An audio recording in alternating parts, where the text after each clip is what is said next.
Welcome to Salad with a Side of Fries. I'm your host, Jen Trepic, talking wellness and weight loss for real life.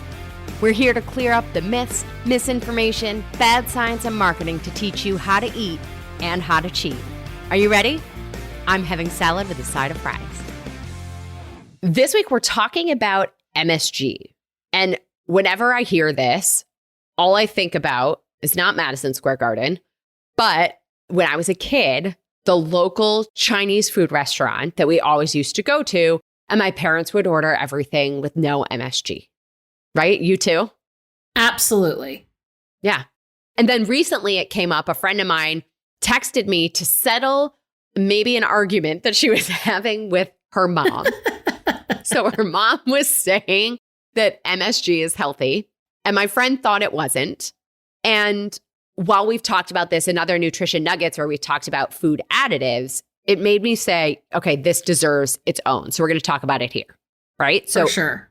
I love it. MSG is the acronym that stands for monosodium glutamate. So it's a food additive that's used as a flavor enhancer. So in and of itself, it actually doesn't have flavor. It's white, odorless, kind of like a crystalline powder that enhances or brings out the umami flavor of food. So umami flavor is like salty, savory, meaty, right? It's like that thing that makes your mouth water. That yumminess. Right? All I can do is like, the little I don't know what the hand gesture is because this is an audio medium, but it's like all my fingertips are together, It's like the zhuzh of food. Yes, exactly. Exactly. So in the food industry, it's known as E621. So in case you ever see that anywhere, now you know what it is. And how it's made is it's made by fermenting carbohydrates like sugar beet, sugar cane, and molasses. And then it turns into this white powder that dissolves in water and then separates into sodium and free glutamate. So some say there's no chemical difference between glutamic acid, naturally found in foods, and that which is found in MSG. So if that's true, it means that the body can't differentiate between natural glutamic acid and MSG. The U.S. Food and Drug Administration, right, the FDA, classifies MSG as a food ingredient generally recognized as safe. But there's debate. And I don't know if it's because the FDA, I don't know, there's evidence on both sides. Here's what the thing is with the FDA. Because of the debate, the FDA requires that it be listed on a label if it's used. The challenge there is that there are ingredients that contain MSG. So it'll list that ingredient without listing MSG. So you don't actually know if there's MSG in it. Right. Yeah. So I'll read you some of those ingredients in a minute. Let's just talk through some of the research to understand this debate, right? So, well, yeah. If I could because the other piece is if I'm ordering from like a Chinese food restaurant, I don't get a list of ingredients on the things that I'm ordering. And right. I keep thinking about this New Girl episode, the one with all the menus. I don't know what the episode title is. But at the end, he admits everything has MSG in it. Otherwise, it wouldn't taste good.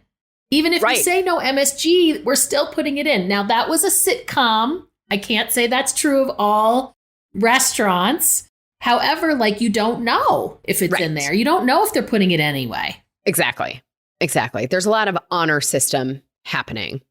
So the debate on the research, right? So there's the one side that says there's no effect. The body can't tell the difference between naturally occurring glutamate or glutamic acid and the glutamate from the glutamate sodium concoction. But here's what's interesting. So the patent for MSG was filed in 1909. So not new, right? It's been around a very long time. And I'm sure in 1909, they didn't think or know how much it would be used either. So it's possible that some of the side effects are a function of a toxic load. Now, the powers that be, and I don't know who that is, I suppose it's the FDA, says that an acceptable daily intake, so an ADI, is 14 milligrams per pound of body weight. So I did the math. Let's say it's a 150-pound person. It translates into 2,100 milligrams, which is 2.1 grams. Now, it's estimated that people's average daily intake is 0.321 grams. So in theory, we're not hitting that toxic load. But given what we were just saying, that there's so much of the honor system and the fact that it's probably in things we don't realize it's in, I would bet that people are getting more than they realize and potentially hitting that toxic level.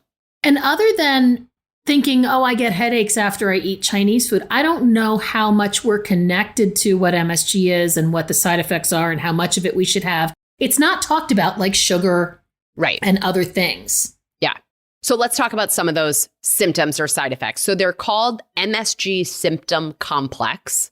It's headache, flushing, sweating, face pressure or tightness, numbness, tingling, or burning in the face, neck, and other areas, quick fluttering heartbeats, chest pain, nausea, weakness, and then weight gain, reproductive challenges. So there was one study that was particularly interesting to me because it went a little bit deeper to explain how all of this could be the case. So this was published in the Experimental and Clinical Sciences Journal in 2018. And this is what it said, and I'm just reading right from it because they said it better. So it says, beside its flavor-enhancing effects, MSG has been associated with various forms of toxicity. MSG has been linked with obesity, metabolic disorders, Chinese restaurant syndrome, neurotoxic effects, and detrimental effects on the reproductive organs. MSG acts on the glutamate receptors and releases neurotransmitters, which play a vital role in normal physiological as well as pathological processes. Glutamate receptors have 3 groups of metabotropic receptors and 4 classes of achronotropic receptors.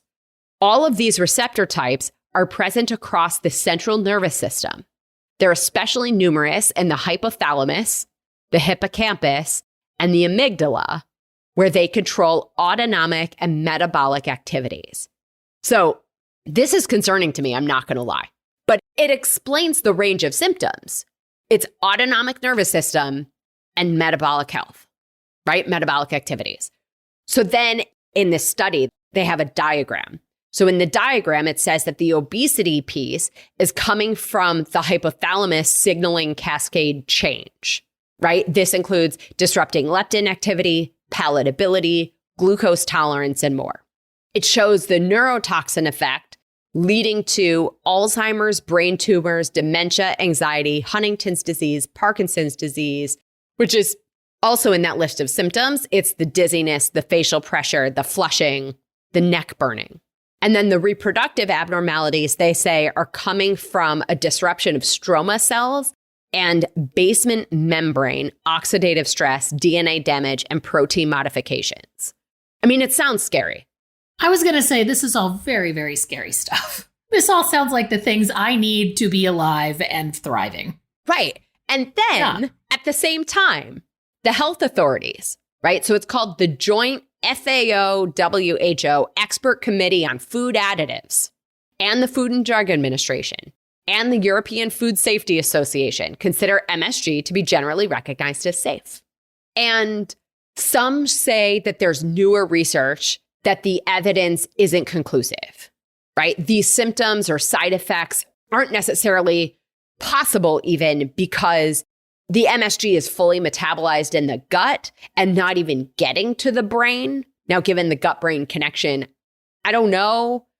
You know, they say that the issue is potentially the foods themselves versus the MSG. I suppose that's possible too, right? And I just have to admit, like, I don't know on this one. I think there's also the possibility that some people are probably more sensitive than others.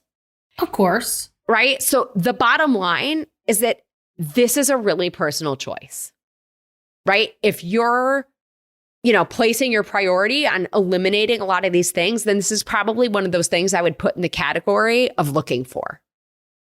We're going to eat out. We're going to sort of be at the mercy of these restaurants, and we have to pick our battles. So in that regard, it is what it is, and everybody can choose for themselves what works, right?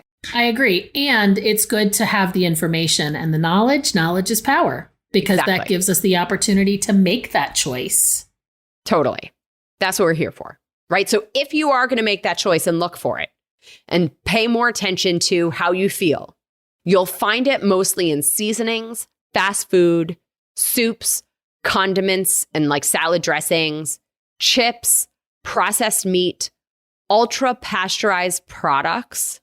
And then remember, it's supposed to be listed on a label. But of course, that's tricky. Some of the ingredients that contain MSG are carrageenan, maltodextrin, oligodextrin, citric acid, citrate, barley malt, brewer's yeast, pectin, and malt extract. Like we see those all the time. Everything. Yes. Yeah. And actually, some of the things you just listed, I feel like are things I see in healthy choices. Right. For sure. So I think that list probably requires a cheat sheet of some sort, right? Maybe listen to this back again, write those down, keep them as a note in your phone to reference when you're in the grocery store. I always say this, and I think it feels fitting here too. If we eat foods that don't have labels, like our vegetables and fruits and clean, lean proteins, then we don't have to worry about it. But also, I too live in the real world and we're going to eat these things. It's sort of hard not to. Yeah. Yeah. So I think too, like if we think about that toxic load, knowing that we're likely going to have these things when we're eating out, when we're making some of these concessions, the moments where we can choose the cleaner, real, whole, natural foods, where we don't have to figure out all the words on the label, are probably our better choice, right? Yes, absolutely.